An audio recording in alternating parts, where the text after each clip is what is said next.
Hello दोस्तों, नमस्कार। स्वागत है आपका हमारे यूट्यूब चैनल उत्तराखंड जी के वेरी इजी ट्रिक्स में। और आज की इस वीडियो में हम बात करेंगे दोस्तों हिंदी टेस्ट सीरीज पार्ट 39 के बारे में। और हिंदी के टेस्ट सीरीज हमारी हिंदी पोस्टमार्टम क्लासेस नाम से जानी जाती है, जिसमें हम दोस्तों 10 या 15 प्रश्नों के बारे में बात करते हैं और उससे संबंधित जो भी महत्वपूर्ण फैक्ट्स आपके एग्जाम में आए हुए हैं या फिर आ सकते हैं या आपके रिविजन की दृष्टि से इंपॉर्टेंट है, सभी के बारे में डिस्कस करते हुए चलते हैं। तो अगर आपने इससे पहले के 38 पार्ट्स दोस्तों नहीं देखे हुए हैं तो उन्हें भी आप जरूर देख लीजिएगा। ये सभी वीडियोज आपके उत्तराखंड के आगामी सभी एग्जाम जो कि पुलिस, पटवारी, लेखपाल, बंदी रक्षक, फॉरेस्ट गार्ड, कनिक सहायक सभी के लिए काफ़ी महत्वपूर्ण वीडियोज रहने वाली है, इसलिए दोस्तों आप इन वीडियोज़ को जरूर देख लीजिएगा। तो दोस्तों आज की इस वीडियो में भी हम 39 वाले पार्ट के बारे में बात करेंगे और हिंदी के 20 महत्वपूर्ण प्रश्नों के बारे में बात करेंगे जो कि आपके एग्जाम्स के पॉइंट ऑफ व्यू से इंपॉर्टेंट है। इसी के साथ साथ दोस्तों आप लोग को मैं एक चीज़ बता दूं कि 15 जून से हमारा उत्तराखंड प्रैक्टिस सेट का दोस्तों एक बैच लॉन्च हुआ है यूके SSC पैटर्न पर आधारित, जिसमें आपकी 40 नंबर की उत्तराखंड, 20 नंबर की हिंदी, 10 नंबर की रीजनिंग और कंप्यूटर और बाकी 30 नंबर का जो अदर सेक्शन है, इस पैटर्न के हिसाब से हमने अपने प्रैक्टिस सेट्स को डिजाइन किया हुआ है। तो अगर आप हमारे यूके SSC के प्रैक्टिस सेट के बैच से जुड़ना चाहते हैं या आप लोगों ने अपना सिलेबस पूरा कर लिया है और आप प्रैक्टिस सेशंस लगाना चाहते हैं तो प्ले स्टोर से हमारी एप्लीकेशन उत्तराखंड जी के वेरी इजी ट्रिक को डाउनलोड करके उन प्रैक्टिस सेट के बैच से जुड़ सकते हैं, या फिर आपको फ्री में भी अगर प्रैक्टिस सेट लगाने हैं तो भी आप उस बैच से दोस्तों जुड़ सकते हैं। तो चलिए दोस्तों आज की इस वीडियो को शुरू करते हैं। और पहला हमारा प्रश्न है, जिस क्रिया के दो कर्म हो वह क्रिया कहलाती है? संयुक्त क्रिया, द्विकर्मक क्रिया, नामबोधक क्रिया या फिर इनमें से कोई नहीं। तो जिस क्रिया के दो कर्म होते हैं दोस्तों वह क्रिया द्विकर्मक क्रिया कहलाती है, या फिर आप ये कह सकते हैं जिस क्रिया में दो कर्म होते हैं उसे हम द्विकर्मक क्रिया कहते हैं। ठीक है, या आप ये भी कह सकते हैं कि जिस सकर्मक क्रिया का अर्थ स्पष्ट करने के लिए वाक्य में दो कर्म प्रयुक्त होते हैं उसी को दोस्तों द्विकर्मक क्रिया कहते हैं। जैसे हम एक एग्जाम्पल की बात करें तो अध्यापक ने छात्रों को हिंदी पढ़ाई, अध्यापक ने छात्रों को हिंदी पढ़ाई, तो छात्रों और हिंदी ये क्या हो जाएंगे, यहाँ पे दो कर्म हो जाएंगे। अध्यापक ने किसको? छात्रों को क्या पढ़ाया? हिंदी पढ़ाई। तो अध्यापक ने छात्रों को हिंदी पढ़ाई, ये दो कर्म हमारे छात्र और हिंदी द्विकर्मक के अंतर्गत आ जाते हैं। तो ये जो हमारा छात्रों और हिंदी होगा यहाँ पे द्विकर्मक क्रिया का उदाहरण होगा। ठीक है, अब दोस्तों क्रिया के बारे में थोड़ा बहुत जान लेते हैं। जिस शब्द से किसी कार्य का होना या करना समझा जाए वह हमारी क्रिया कहलाती है। यानी कि जिस भी शब्द से हमें किसी कार्य के होने की या उसको करने की बारे में जानकारी मिलती है वह हमारी क्रिया कहलाती है। जैसे कि खाना, पीना, पढ़ना, पढ़ाना, ये सब कुछ क्या है, हमारी क्रिया के अंतर्गत आता है। ठीक है, क्रिया के मूल रूप को क्या कहते हैं दोस्तों? यह प्रश्न बहुत बार पूछा गया है। तो धातु कहते हैं क्रिया के मूल रूप को, या क्रिया के मूलांश को क्या कहते हैं? धातु कहते हैं। ठीक है, जैसे कि पढ़ना है, पढ़ना में मूल रूप क्या है? पढ़ है दोस्तों। पढ़ में ना प्रत्यय जोड़ के पढ़ना बना है और पढ़ जो है इसमें मूल धातु हमारी होती है। ठीक है, अब अगर हम क्रिया की बात करें तो क्रिया दोस्तों मुख्यतः दो प्रकार की होती है। एक होती है सकर्मक क्रिया और दूसरी होती है अकर्मक क्रिया। सकर्मक क्रिया क्या होती है कि जिस क्रिया में कर्म के होने की संभावना पाई जाती है या कर्म पाया जाता है या कर्म के होने के बारे में जानकारी मिलती है, या फिर जिस क्रिया का फल कर्म पर पड़ता है वह हमारी सकर्मक क्रिया होती है। और अकर्मक क्रिया क्या होती है? जिस क्रिया में कर्म का होना नहीं पाया जाता है तथा उसका प्रभाव फलकर्ता पर पड़ता है या जिसके दूसरे व्यक्ति पर पड़ता है तो वह हमारी अकर्मक क्रिया हो जाती है। ठीक है, इसी के साथ क्रिया के कुछ अन्य भेद भी होते हैं। सहायक क्रिया होती है, संयुक्त क्रिया होती है, द्विकर्मक क्रिया होती है, पूर्वकालिक क्रिया होती है, नामबोधक क्रिया होती है और क्रियार्थक क्रिया भी होती है। ठीक है, तो ये क्रिया के कुछ अन्य भेद होते हैं हमारे। यहाँ पर जो आंसर हो जाएगा हमारा जिस क्रिया के दो कर्म होते हैं वह द्विकर्मक क्रिया कहलाती है। ठीक है, अगला देखिए पॉइंट क्या है, नामबोधक क्रिया। तो नामबोधक क्रिया क्या होती है दोस्तों? संज्ञा अथवा विशेषण के साथ क्रिया जुड़ने से हमारी क्या बनती है? नामबोधक क्रिया बनती है। तो प्रश्न बन सकता है दोस्तों कि संज्ञा तथा विशेषण के साथ क्रिया के जुड़ने से कौन सी क्रिया बनती है? तो नामबोधक क्रिया बनती है। संयुक्त क्रिया क्या होती है? जब क्रिया आप ये कह सकते हैं जब कोई क्रिया दो क्रियाओं के संयोग से बनती है तो वो हमारी संयुक्त क्रिया कहलाती है। तो आंसर क्या हो जाएगा? दो कर्म होते हैं तो वहाँ पे द्विकर्मक क्रिया हमारा इसका आंसर हो जाएगा। एग्जाम्पल मैंने आपको बता दिया, अध्यापक ने छात्रों को हिंदी पढ़ाई। ठीक है, या फिर आप कह सकते हैं राम लक्ष्मण को गणित सिखाता है, राम लक्ष्मण को गणित सिखाता है। इस टाइप से जो उदाहरण होंगे। अगला हमारा प्रश्न है, उसने मुझे जो पुस्तक दी वह तुम्हारी है। इस वाक्य में सर्वनामों की संख्या कितनी है? 3, 7, 5 या फिर 6? तो सबसे पहले बात आती है दोस्तों सर्वनाम क्या होते हैं। सर्वनाम यानी कि सबका नाम, यानी कि संज्ञा के बदले जो भी शब्द प्रयुक्त किए जाते हैं वह हमारे सर्वनाम कहलाते हैं। या आप कह सकते हैं कि संज्ञा के स्थान पर प्रयुक्त होने वाले शब्दों को ही सर्वनाम कहा जाता है। तो संज्ञा के स्थान पर जो शब्द प्रयुक्त होते हैं वह सर्वनाम है। सर्वनाम यानी कि सबका नाम।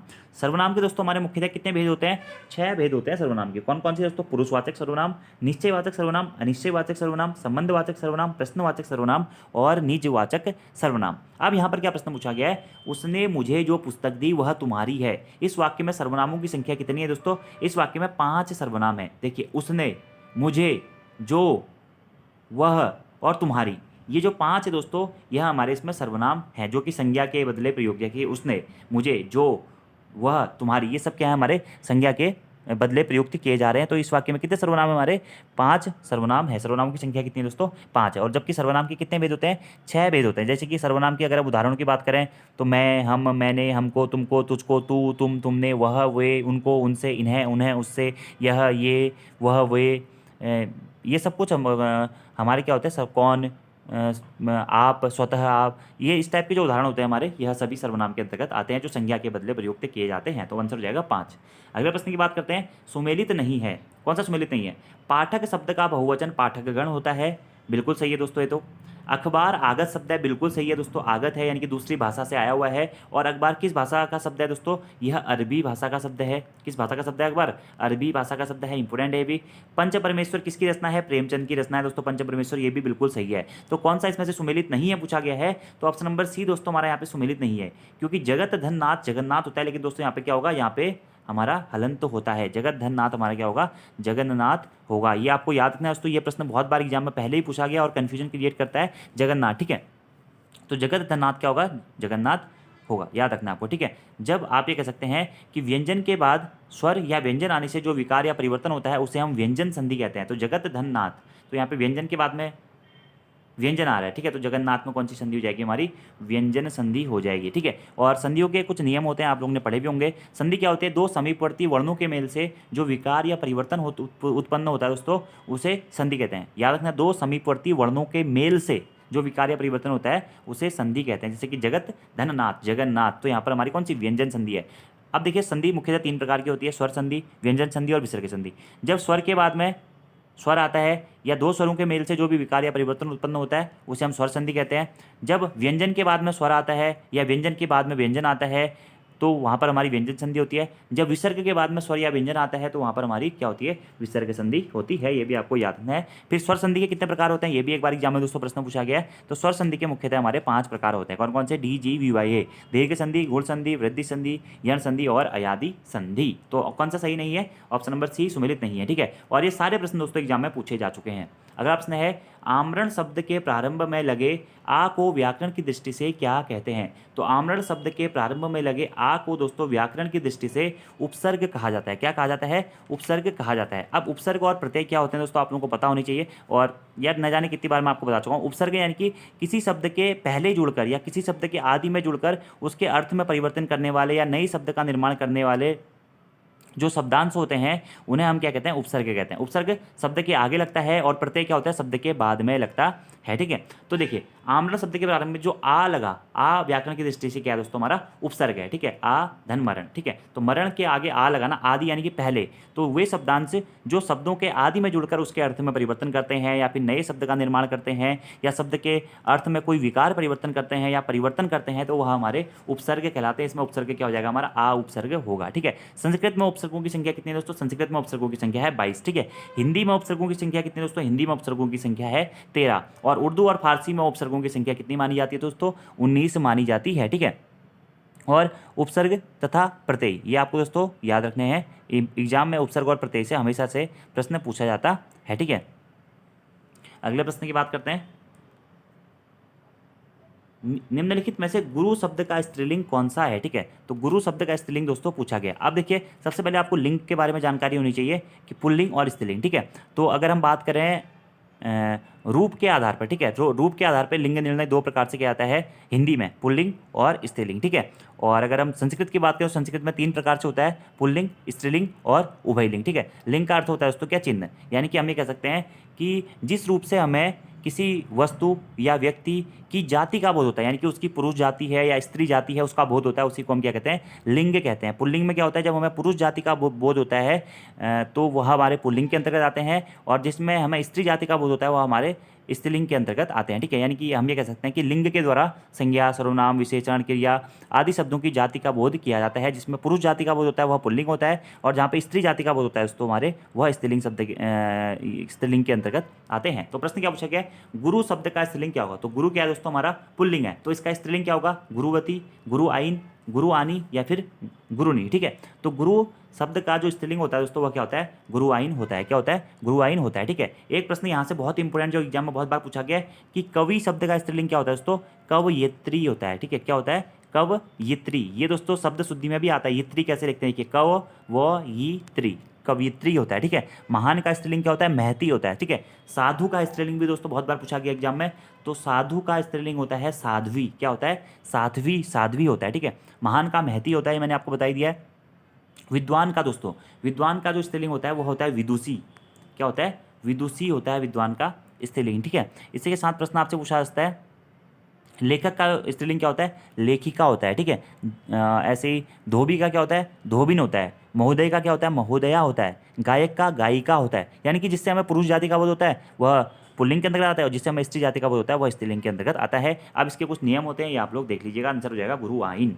अगले प्रश्न की बात करते हैं, हिंदी वर्णमाला में ऊष्म व्यंजन कौन से होते हैं? तो वर्णमाला दोस्तों हम सभी लोगों ने पढ़ी है, स्वर और व्यंजन इन सभी के बारे में भी हम लोगों ने बहुत बार पढ़ा हुआ रहता है। ठीक है, तो व्यंजन क्या होता है? स्वर की सहायता से जो भी वर्ण बोले जाते हैं वह हमारे व्यंजन कहलाते हैं। अब व्यंजनों का वर्गीकरण भी अलग अलग प्रकार से किया गया है। सबसे पहले हमारे दोस्तों होते हैं क्या? स्पर्श व्यंजन। ठीक है, स्पर्श व्यंजनों की संख्या कितनी मानी गई है? 25 मानी गई है, जिसमें हमारे 5 वर्ग आते हैं, KTMDO। ठीक है, KTM 2, यानी कि कंठ वर्ग, तालव्य वर्ग, मूर्धन्य वर्ग, दंती वर्ग और ओष्ठी वर्ग। ठीक है, इन सभी में 5-5 होते हैं हमारे, ये आप सब लोगों ने पढ़ा होगा। यहाँ पर प्रश्न क्या पूछा गया? ऊष्म व्यंजन कौन कौन से होते हैं? ठीक है, ऊष्म व्यंजन का मतलब क्या होता है दोस्तों? जिन व्यंजनों का उच्चारण करते समय हमारे मुख से वायु किसी विशेष स्थान पर रगड़ खाकर या घर्षण के साथ में निकलती है या गर्मी पैदा करते हुए निकलती है, वह हमारे ऊष्म व्यंजन होते हैं। तो इसमें से जो आपका ऑप्शन नंबर ए है, 100 हो, ये हमारे क्या होते हैं दोस्तों? ऊष्म व्यंजन होते हैं। ठीक है, ये होता है दोस्तों तालव्य सौ। ठीक है, ये होता है दोस्तों मूर्धन्य सौ, इसका उच्चारण तालु से होता है, प्रश्न पूछा गया है। ये होता है मूर्धन्य सौ, इसका उच्चारण मूर्धन्य से होता है। अगला जो सौ है ये दंत्य सौ होता है दोस्तों। क्या? दंत्य सौ, इसका उच्चारण दंत वाले पोर्शन से होता है। और हौ दोस्तों हमारे क्या होता है? हौ का उच्चारण क्या होता है? इसे स्वर यंत्र भी बोलते हैं। ठीक है, कंठ के भीतर या कंठ से ही इसका उच्चारण हमारा मेनली माना जाता है। तो उसमें या संघर्षी व्यंजन भी दोस्तों इन्हें बोलते हैं। कौन कौन से ऊष्म व्यंजन या संघर्षी व्यंजन है? तो 100 हो हमारे ऊष्म या संघर्षी व्यंजन है, जिसमें से दोस्तों 100 जो ये हैं, ये क्या हैं? अघोष महाप्राण व्यंजन होते हैं, जबकि हौ जो है दोस्तों यह सघोष महाप्राण व्यंजन होता है। अगर आपसे प्रश्न पूछा है कि सभी ऊष्म व्यंजन क्या होते हैं? महाप्राण होते हैं। और ऊष्म व्यंजनों में 100, तालवी 100, मूर्धन्य 100 और दंती 100 यह हमारे दोस्तों क्या होते हैं? अघोष होते हैं, और जबकि हौ क्या होता है? हमारा सघोष होता है। ये आपको दोस्तों डायरेक्टली याद रखना है।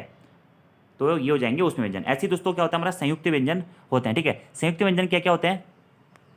च्यो, सॉरी, ज्यों, च्यो, स्रो और त्रो, ये हमारे दोस्तों क्या होते हैं? संयुक्त व्यंजन होते हैं। ये भी आपको याद रखने हैं। एग्जाम में दोस्तों संयुक्त व्यंजनों से पहले 2 से 3 बार प्रश्न भी पूछा जा चुका है। ठीक है, ऐसे ही दोस्तों अंतस्थ व्यंजन क्या होते हैं? यो, रो, लो, वो, यो, रो, लो और वो, यह क्या होते हैं दोस्तों? हमारे अंतस्थ व्यंजन होते हैं, यानी कि जिन वर्णों का उच्चारण वर्णमाला के बीच यानी कि स्वरों या व्यंजनों के बीच से होता है वह हमारे अंतस्थ व्यंजन होते हैं। और ये सभी अंतस्थ व्यंजन जो होते हैं, यो, रो, लो, वो, ये क्या होते हैं दोस्तों? सघोष और अल्प प्राण होते हैं। ठीक, सघोष और अल्प प्राण होते हैं। ठीक है, जिसमें से यो और वो को दोस्तों अर्ध स्वर भी कहा जाता है, रो को लुंठित या प्रकंपित कहा जाता है, और लो को दोस्तों पार्श्विक भी कहा जाता है। ये कुछ इंपॉर्टेंट फैक्ट्स होते हैं जो कि आपसे एग्जाम में बार बार पूछे जाते रहे हैं। ठीक है, अगला होता है उच्छिप्त व्यंजन। ठीक है, तो अणो और अढौ, अणों और अढौ को दोस्तों हमारा उच्छिप्त व्यंजन कहते हैं। ठीक है, क्या कहते हैं? उच्छिप्त व्यंजन कहते हैं, या फिर विकसित व्यंजन भी इन्हें कहा जाता है। ये आपको पॉइंट है दोस्तों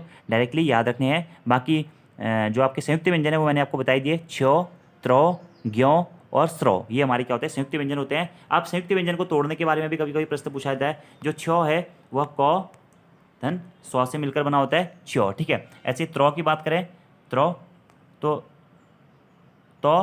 धन रौ से मिलकर बना होता है त्रो। ठीक है, ऐसे ज्यों की बात करें तो जो धन यों से मिलकर हमारा ज्यों बनता है दोस्तों। ये आपको याद रखना है, बहुत इंपॉर्टेंट एग्जाम में पूछा भी गया है। और ऐसी बात करें स्रो की तो तालवी से और रॉ, तालव्य स्व और रॉ से मिलकर हमारा स्रॉ बनता है। ये आपको याद रखना है दोस्तों, 4 संयुक्त व्यंजन है। एग्जाम में यहाँ से प्रश्न पूछा गया है आपसे दोस्तों। एग्जाम में इस प्रकार का प्रश्न भी पूछा गया है कि हिंदी शब्दकोश में छ का क्रम किस वर्ण के बाद में आता है। यह प्रश्न दोस्तों आपका वीडियो वीपीडी वाला एग्जाम पेपर जो 2020 में हुआ था उसमें पूछा गया था कि हिंदी वर्णमाला में छ का क्रम किस वर्ण के बाद में आता है। तो किसके बाद में आता है दोस्तों छ का क्रम? हमारा क के बाद में आता है। किसके बाद में आता है? क के बाद में आता है छ का क्रम। ठीक है, तो इस प्रकार के प्रश्न आपको याद नहीं है। छ मैंने आपको बताया था ना, देखिए क धन सौ, तो क के बाद में सौ आता है। ठीक है, याद रखना है आपको, छ का क्रम क के बाद में आता है। इस प्रकार के प्रश्न एग्जाम में ऐसे ही त्र के बारे में पूछा जाता है। त्र का त के बाद में आएगा, ज्ञ का जौ के बाद में आएगा, और जो हमारा स्रो है इसका सौ के बाद में आएगा। तो इस प्रकार के प्रश्न दोस्तों एग्जाम में बनते हैं। अगले प्रश्न की बात करते हैं कि पशुता शब्द उदाहरण है। किसका उदाहरण है पशुता शब्द? व्यक्तिवाचक संज्ञा, द्रव्यवाचक संज्ञा, जातिवाचक संज्ञा या फिर भाववाचक संज्ञा। तो संज्ञा क्या होता है? संज्ञा यानी कि दोस्तों नाम, किसी वस्तु, स्थान, भाव, प्राणी आदि के नाम को संज्ञा कहते हैं। ये हम बचपन से पढ़ते हुए आ रहे हैं। या फिर कह सकते हैं किसी का भी नाम संज्ञा कहलाती है। किसी भी स्थान का नाम, किसी वही स्थान, वस्तु, भाव आदि का नाम हमारा क्या कहता है? संज्ञा कहलाती है। ठीक है, व्युत्पत्ति के आधार पर संज्ञा 3 प्रकार की होती है, रूढ़ संज्ञा, यौगिक संज्ञा और योगरूढ़ संज्ञा। वहीं अर्थ के आधार पर देखा जाएगा दोस्तों, तो अर्थ के आधार पर संज्ञा 5 प्रकार की होती है। व्यक्तिवाचक संज्ञा, जातिवाचक संज्ञा, द्रव्यवाचक संज्ञा, भाववाचक संज्ञा और समूहवाचक संज्ञा। ठीक है, तो यहाँ पर पूछा गया है पशुता शब्द किस, देखिए पशुता में दोस्तों पशुत्व का भाव नजर आ रहा है। तो पशुता शब्द किसका उदाहरण हो जाएगी? भाववाचक संज्ञा का उदाहरण हो जाएगी। किसी भाव, गुण, दशा आदि का ज्ञान कराने वाले शब्द हमारे भाववाचक संज्ञा कहलाते हैं दोस्तों। जहाँ पे पशुता में पशुत्व का भाव हमें पता चल रहा है। ठीक है, ऐसे क्रोध, मिठास, मीठे का भाव पता चल रहा है। क्रोध में गुस्से का भाव पता चल रहा है। यौवन में यौवनाओं का भान पता चल रहा है। ठीक है, ये हमारी क्या होता है? भाववाचक संज्ञा होती है। यानी कि किसी भाव या गुण या दशा आदि का बोध कराने वाले जो शब्द होते हैं वह भाववाचक संज्ञा के अंतर्गत आते हैं। जैसे कि हमारा पुरुषत्व, पुरुष जाति का बोध करा रहा है, मतलब पुरुष के भाव का बोध करा रहा है, पुरुषत्व। ठीक है, ऐसे ही नारीत्व, नारी का भाव बता रहा है। गुरुत्व, गुरु का भाव बता रहा है। ठीक है, सुंदरता, वीरता, धैर्यता, ये सभी हमारे क्या होते हैं? भाववाचक संज्ञा के उदाहरण होते हैं। पशुता भी क्या है दोस्तों? हमारा भाववाचक संज्ञा का ही उदाहरण है। ये आपको याद रखना है दोस्तों, भाववाचक संज्ञा इंपोर्टेंट है एग्जाम्स के पॉइंट ऑफ व्यू से। और भाववाचक संज्ञाओं का निर्माण दोस्तों जातिवाचक संज्ञाओं में या सर्वनामों में या विशेषण में या क्रिया में या अव्यय में आ, आउ, त्व, पन, अन, इमा, ई, ता आदि प्रत्यय जोड़कर भी किया जाता है। व्यक्तिवाचक संज्ञा क्या होती है? जो किसी व्यक्ति, वस्तु या स्थान का बोध कराती है वो हमारी व्यक्तिवाचक संज्ञा होती है। जैसे कि राम, श्याम, मोहन, गोदावरी, गंगा, ये सब कुछ। ठीक है, जातिवाचक संज्ञा क्या होती है? जो संज्ञा किसी जाति का बोध कराती है उसे जातिवाचक संज्ञा कहते हैं। जैसे कि नदी, पर्वत, लड़की, ये सब कुछ। ठीक है, द्रव्यवाचक संज्ञा क्या होती है? जिस संज्ञा से हमें उसके सामग्री या पदार्थ का बोध होता है, जैसे कि सोना, चांदी, ये सब द्रव्यवाचक में आते हैं। समूहवाचक में क्या होते हैं? समूहवाचक संज्ञा जो संज्ञा किसी एक व्यक्ति को ना दिखा के पूरे एक समूह को दिखाती है वह हमारी समूहवाचक संज्ञा के अंदर आती है। जैसे कि सभा, समिति, परिवार, पुलिस, ये सब। ठीक है, अगला भाववाचक संज्ञा जो कि किसी भी भाव, गुण या दशा आदि का ज्ञान कराती है वो हमारी भाववाचक संज्ञा होती है। पशुता शब्द जो है भाववाचक संज्ञा का उदाहरण है। याद रखना है दोस्तों, आपको इस प्रकार के प्रश्न एग्जाम में पूछे जाते हैं। अगला प्रश्न है तो का उच्चारण होता है कंठ से, तालु से, दंत से या फिर ओष्ठ से। तो थो, दो, धो, नो, इन सब का उच्चारण दोस्तों किससे होता है? दंत से होता है। मैंने आपको अभी थोड़ी देर पहले ही वर्णमाला के बारे में बताया था दोस्तों। स्पर्श व्यंजन के बारे में मैंने आपको बताया था। स्पर्श व्यंजनों की संख्या वैसे 25 मानी जाती है, कहीं कहीं 27 भी आपको देखने को मिलेगी। ठीक है, जिसमें से हमारे 5 वर्ग आते हैं, के, टी, एम, डी और ओ। ठीक है, इन सब में 5, क, ख, ग, घ, ङ। ठीक है, इनका उच्चारण कहाँ से होता है? कंठ से होता है। ठीक है, क, ख, ग, घ, ङ का उच्चारण कहाँ से होता है? कंठ से होता है। ठीक है, अगला च, छ, ज, झ और यों का उच्चारण कहाँ से होता है? तालु से होता है। यानी कि टी यानी कि तालु से इनका उच्चारण होता है। तालव्य को ही स्पर्श संघर्षी व्यंजन भी कहा जाता है। ठीक है, एम से हो जाएगा मूर्धन्य। इसके अगले जो ट, ठ, ड, ढ और ड़, इसका उच्चारण कहाँ से होता है? तो मूर्धन्य से होता है। ठीक है, अगला हो जाएगा दंत। दंत यानी कि त, थ, द, ध और न, इनका उच्चारण कहाँ से होता है? तो दंत से होता है। और अगला होता है दोस्तों ओष्ठ। ओष्ठ यानी कि जिनका उच्चारण हमारे होंठों से होता है। प, फ, ब, भ, म। प, फ, ब, भ और म, ये क्या होते हैं? हमारे ओष्ठ होते हैं। तो आपको दोस्तों याद रखना है। अगर आपको क, ख, ग, घ याद है ना, देखिए पहले के 5 क, ख, ग, घ, ङ कंठ, अगले के 5 च, छ, ज, झ, य तालव्य, उसके अगले 5 ट, ठ, ड, ढ, ण मूर्धन्य, अगले 5 त, थ, द, ध, न दंत, उसके अगले 5 प, फ, ब, भ, म, इनका उच्चारण ओष्ठ से होता है। तो त का उच्चारण दोस्तों कहाँ से होता है? दंत से होता है। अगला प्रश्न है दोस्तों, हथियाना में कौन सी क्रिया है? नाम धातु क्रिया, अनुकरणात्मक क्रिया, संयुक्त क्रिया या फिर प्रेरणात्मक क्रिया। ठीक है, तो यहाँ पर जो हमारा दोस्तों हथियाना है, इसमें कौन सी क्रिया है दोस्तों? इसमें नाम धातु क्रिया है। हथियाना में कौन सी क्रिया है दोस्तों? नाम धातु क्रिया। अब नाम धातु क्रिया होती क्या है दोस्तों? संज्ञा अथवा विशेषण के साथ क्रिया जोड़ने से जो संयुक्त क्रिया बनती है उसे हम नाम धातु क्रिया कहते हैं। याद रखना है, संज्ञा अथवा विशेषण के साथ में क्रिया जोड़ने से जो भी संयुक्त क्रिया बनती है उसे हम नाम धातु क्रिया कहते हैं। जैसे कि हथियाना, ये हमारी क्या दोस्तों? नाम धातु क्रिया है। और यह प्रश्न दोस्तों यूके SSC के द्वारा भी एक बार पूछा जा चुका है। जैसे कि एक प्रश्न मैं आपको बताता हूँ, एक एग्जाम्पल, लुटेरों ने जमीन हथिया ली और गरीबों को अपनाना चाहिए। जैसे कि ये है, लुटेरों ने जमीन हथिया ली, ठीक है। तो इसमें जो हथियाना है ना, ये हमारी क्या है? नाम धातु क्रिया है। ऐसे ही दोस्तों अपनाना, अपनाना भी क्या हो जाएगी दोस्तों? हमारी नाम धातु क्रिया हो जाएगी, ठीक है। और मैंने आपको आगे भी दोस्तों नाम धातु क्रिया के बारे में डिटेल से बताया था कि नाम धातु क्रिया होती क्या है। एक्चुअली में अगर इसकी डेफिनेशन की बात करें तो संज्ञा अथवा विशेषण के साथ में क्रिया जोड़ने से नाम बोधक क्रिया या फिर नाम धातु क्रिया बनती है, ठीक है। नाम धातु क्रिया बनती है, ये आपको याद रखना है। जैसे कि हथियाना हो गया, अपनाना हो गया, ठीक है। तो ये हाथ, यहाँ पे हथियाना में हमारा दोस्तों जो हाथ होता है वो संज्ञा होती है, ठीक है। और हाथ में आना अगर हम प्रत्यय लगा देते हैं तो वो हमारा क्या होती है? मतलब आना क्रिया लगा देते, सॉरी आना क्रिया लगा देते हैं तो वो हमारी क्या होती है? नाम धातु क्रिया बन जाती है, ठीक है। तो संज्ञा के साथ में क्रिया जोड़ ली है, ठीक है, हाथ के साथ में क्रिया जोड़ ली है आना, तो ये हो गया हथियाना। तो यहाँ पे क्या हो जाएगी? नाम धातु क्रिया हो जाएगी, ठीक है। तो इंपॉर्टेंट है दोस्तों, या आप ये भी कह सकते हैं कि जो क्रिया है संज्ञा सर्वनाम विशेषण शब्दों से बनती है वह हमारी नाम धातु क्रिया होती है, या फिर हाँ यही कह सकते हैं हम नॉर्मली, ठीक है, नाम धातु क्रिया के बारे में। तो आंसर हो जाएगा ऑप्शन नंबर ए।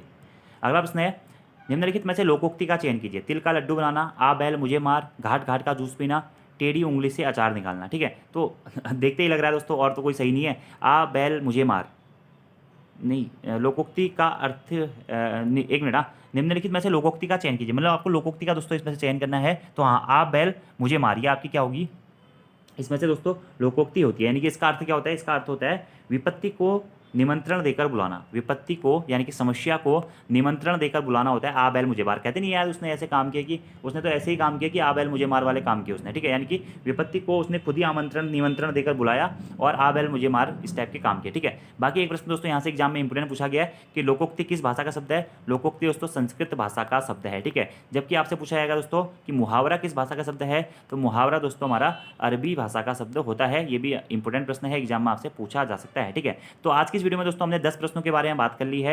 अगला आपका होमवर्क का क्वेश्चन है, बलराम का पर्यायवाची शब्द निम्न में से क्या होगा? इसका आंसर आपको कमेंट बॉक्स में बताना है। और 12वां आपका होमवर्क का क्वेश्चन है दोस्तों, ये था निम्नलिखित में से सुमेलित है, कौन सा सुमेलित है? इसका अर्थ आपको कमेंट बॉक्स में बताना है। तो आज की वीडियो दोस्तों आपको कैसी लगी कमेंट बॉक्स में जरूर बताइएगा। वीडियो पसंद आती तो यार वीडियो को लाइक जरूर करें, कमेंट जरूर करें, अपने दोस्तों के साथ में भी जरूर शेयर करें, ठीक है। और अगर आप हमारे उत्तराखंड के प्रैक्टिस सेट के बैचेस से जुड़ना चाहते हैं दोस्तों, या किसी भी अन्य ऑनलाइन कोर्स से जुड़ना चाहते हैं तो प्ले स्टोर से हमारी application Uttarakhand GK very easy trick को डाउनलोड करके जुड़ सकते हैं। धन्यवाद।